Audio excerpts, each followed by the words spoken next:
Hello everyone, welcome to wow ಏನು ರುಚಿ. So ಇವತ್ತು ನಾನು ಶೇರ್ ಮಾಡ್ತಾ ಇರೋ ರೆಸಿಪಿ ಒಂದು ಸ್ಪೆಷಲ್ ಟೈಪ್ ಆಫ್ ದೋಸಾ. ಇದರ ಸ್ಪೆಷಲ್ ಏನು ಅಂದ್ರೆ, ನಾವು ಈ ದೋಸೆನ ಪ್ರಿಪೇರ್ ಮಾಡ್ತಾ ಇರೋದು ರಾತ್ರಿ ಉಳಿದಿರೋ ಅನ್ನದಿಂದ.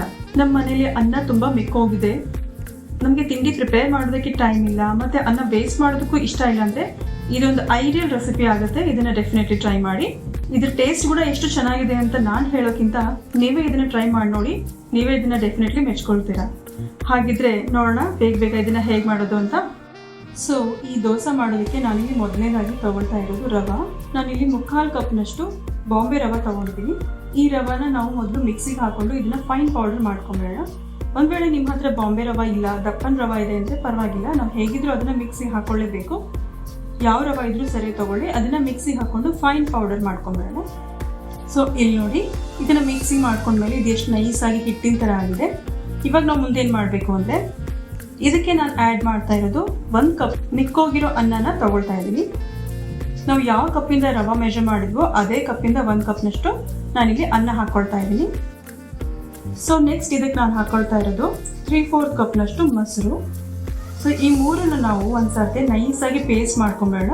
ಇದನ್ನ ರುಬ್ಬುವಾಗ ನಿಮಗೆ ಸ್ವಲ್ಪ ಹಾಕೊಳ್ಬೇಕು ಅನ್ಸಿದ್ರೆ ಹಾಕೊಳ್ಬಹುದು, ಬಟ್ ತುಂಬಾ ಜಾಸ್ತಿ ನೀರು ಹಾಕೋಬೇಡಿ, ಸ್ವಲ್ಪನೇ ಹಾಕೊಂಡು ಇದನ್ನ ನೈಸ್ ಆಗಿ ಪೇಸ್ಟ್ ಮಾಡ್ಕೊಂಬೇಡಿ.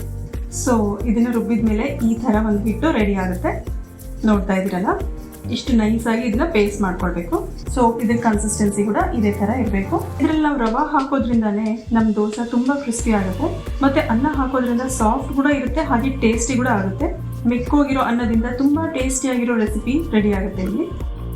ಇವಾಗ ಈ ಹಿಟ್ಟಿಗೆ ನಾನು ಹಾಕೊಳ್ತಾ ಇದ್ದೀನಿ ಸ್ವಲ್ಪ ಉಪ್ಪು ರುಚಿಗೆ ಅನುಸಾರವಾಗಿ. ನಂತರ ನಾನು ಇದಕ್ಕೆ ಆ್ಯಡ್ ಮಾಡ್ತಾ ಇರೋದು 2 ಪಿಂಚ್ನಷ್ಟು ಅಥವಾ 1/4 ಚಮಚದಷ್ಟು ಬೇಕಿಂಗ್ ಸೋಡಾ.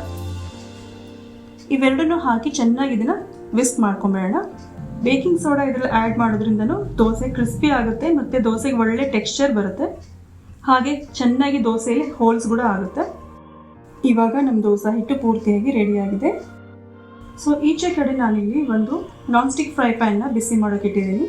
ಇದ್ರ ಮೇಲೆ ನಾವು ದೋಸೆ ಹಾಕೋಣ. ಇವಾಗ ಈ ಥರ ಒಂದು ಲ್ಯಾಡಲ್ ಫುಲ್ ಹಿಟ್ಟು ಹಾಕೊಂಡ ತಕ್ಷಣ ಇದನ್ನು ನೀಟಾಗಿ ಅರುಬಿಟ್ಟು ಇದ್ರ ಮೇಲೆ ಸ್ವಲ್ಪ ಎಣ್ಣೆ ಹಾಕೊಳ್ಳಿ.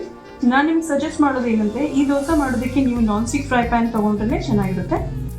ಇವಾಗ ನಾವೇನು ಮಾಡಬೇಕು ಅಂದರೆ, ಮೀಡಿಯಂ ಫ್ಲೇಮ್ನಲ್ಲಿ ಈ ದೋಸೆನ ಫ್ರೈ ಮಾಡ್ಕೊಳ್ಬೇಕು. ಯಾವಾಗ ದೋಸೆ ಮೇಲೆ ಈ ಥರ ಕಲರ್ ಬ್ರೌನ್ ಸ್ಪಾಟ್ಸ್ ಆಗಲಿ ಈ ಥರ ಕಲರ್ ಆಗಲಿ ಬರುತ್ತೋ ಅವಾಗ ಪೂರ್ತಿ ಲೋ ಫ್ಲೇಮ್ ಇಟ್ಟು 1 ನಿಮಿಷ ನಾವು ವೆಯ್ಟ್ ಮಾಡಿದ್ರೆ ದೋಸೆ ತುಂಬ ಕ್ರಿಸ್ಪಿಯಾಗಿ ಬರುತ್ತೆ. ನಾವು ಹೈ ಫ್ಲೇಮ್ ಮಾಡಿ ಬೇಗ ತೆಗೆದುಬಿಟ್ರೆ ದೋಸೆ ಕ್ರಿಸ್ಪಿ ಆಗಲ್ಲ. ಸೊ ಇಲ್ಲಿ ಸ್ವಲ್ಪ ಪೇಷನ್ಸ್ ಬೇಕು. ಸೊ ಇವಾಗ ನಮ್ಮ ದೋಸೆ ರೆಡಿ ಇದೆ ಹೊರಗೆ ಬರೋದಕ್ಕೆ. ಸೊ ಇಲ್ಲಿ ನೋಡಿ ಎಷ್ಟು ಈಸಿಯಾಗಿ ಬಿಟ್ಕೊಳ್ತಾ ಇದೆ ಹಂಚನ. ಸೊ ನಾನು ರೋಲ್ ಮಾಡ್ತಿರುವಾಗ ನಿಮಗೆ ಫೀಲ್ ಆಗ್ಬೋದು ಇದು ಎಷ್ಟು ಕ್ರಿಸ್ಪಿಯಾಗಿ ಬಂದಿದೆ ಅಂತ. ಸೊ ನೋಡಿದ್ರೆ ಯಾವ ಮಸಾಲೆ ದೋಸೆಗಿಂತ ಕಡಿಮೆ ಇದೆಯಾ ನಮ್ಮ ದೋಸೆ. ಸೊ ಈ ತರ ಇದನ್ನ ಪ್ಲೇಟಲ್ಲಿ ಎತ್ತಿಟ್ಕೊಂಬೇಡ. ಇದ್ರ ಟೆಕ್ಸ್ಚರ್ ನೋಡಿ, ಇಲ್ಲಿ ನೋಡಿ, ನೋಡ್ತಾ ಇದ್ರಲ್ಲ ಇದು ಎಷ್ಟು ಕ್ರಿಸ್ಪಿ ಆಗಿದೆ ಅಂತ. ನೀವು ನಂಬಲಿಕ್ಕಿಲ್ಲ ನಾನು ಹೇಳಿದ್ರೆ, ಬಟ್ ಇದ್ರ ಟೇಸ್ಟ್ ಕೂಡ ಆಸಮ್ ಆಗಿರುತ್ತೆ. ಸೊ ಇದೇ ತರ ಇನ್ನೊಂದು ದೋಸೆ ಮಾಡ್ಕೊಂಬೇಡ ಬೇಗ.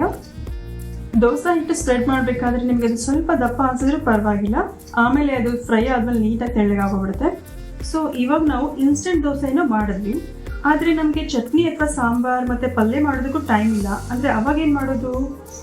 ಸೊ ಅದಕ್ಕೋಸ್ಕರ ಇಲ್ಲೊಂದು ಟ್ವಿಸ್ಟ್ ಇದೆ. ಸೊ ಇಲ್ಲಿ ನಾನೇನ್ ಮಾಡ್ತಾ ಇದ್ದೀನಿ ಅಂದ್ರೆ, ಈ ದೋಸೆ ಮೇಲೆ ಕೆಲವೊಂದು ವೆಜಿಟೇಬಲ್ ಹಾಕ್ತಾ ಇದ್ದೀನಿ. ಅದೇನಂದ್ರೆ ಸಣ್ಣಗೆ ಹೆಚ್ಚಿರೋ ಈರುಳ್ಳಿ, ಸಣ್ಣಗೆ ಹೆಚ್ಚಿರೋ ಟೊಮೆಟೊ ಮತ್ತೆ ಕೊತ್ತಂಬರಿ. ಇದ್ರ ಮೇಲೆ ಸ್ವಲ್ಪ ಸಣ್ಣಗೆ ಹೆಚ್ಚಿರೋ ಹಸಿಮೆಣಸಿನಕಾಯಿ ಕೂಡ ಹಾಕೊಳ್ತಾ ಇದ್ದೀನಿ. ನಿಮ್ ಮನೇಲಿ ಮಕ್ಕಳಿಗೆ ಇದು ಬೇಡ ಅನ್ಸಿದ್ರೆ ಅದನ್ನ ಸ್ಕಿಪ್ ಮಾಡಬಹುದು. ನಾವು ಇದೆಲ್ಲ ಹಾಕ್ಬೇಕಾಗಿರೋದು ಫ್ಲೇಮ್ ಅನ್ನ ಲೋ ಮಾಡಿದ್ಮೇಲೆ. ಇದ್ರ ಮೇಲೆ ಸ್ವಲ್ಪ ಉಪ್ಪು ಮತ್ತೆ ಸ್ವಲ್ಪ ಒಣಖಾರ ಪುಡಿ ಹಾಕೊಂಡ್ರು ಅದು ತುಂಬಾ ಟೇಸ್ಟಿ ಆಗಿರುತ್ತೆ. ಸೊ ನೀವು ಮಕ್ಕಳಿಗೆ ಈ ತರ ಮಾಡ್ಕೊಡೋದಾದ್ರೆ ನೀವು ಸ್ವಲ್ಪ ಚೀಸ್ ಕೂಡ ಗ್ರೇಟ್ ಮಾಡಿ ಇದ್ರ ಮೇಲೆ ಹಾಕ್ಬಹುದು. ಸೊ ಇದೆಲ್ಲ ಹಾಕಾದ್ಮೇಲೆ ದೋಸೆನ ನೀಟಾಗಿ ಫೋಲ್ಡ್ ಮಾಡಿ ನಿಧಾನವಾಗಿ ಇದನ್ನ ಎತ್ಕೊಡಿ. ಇದನ್ನ ತಿಂದು ನೋಡಿ, ನಿಮ್ಗೆ ಯಾವ ಚಟ್ನಿ ಪಲ್ಯ ಸಾಂಬಾರ್ ಏನೂ ಬೇಕಾಗೋದೇ ಇಲ್ಲ, ಅಷ್ಟು ಡೆಲಿಷಿಯಸ್ ಆಗಿರುತ್ತೆ ಈ ದೋಸೆ.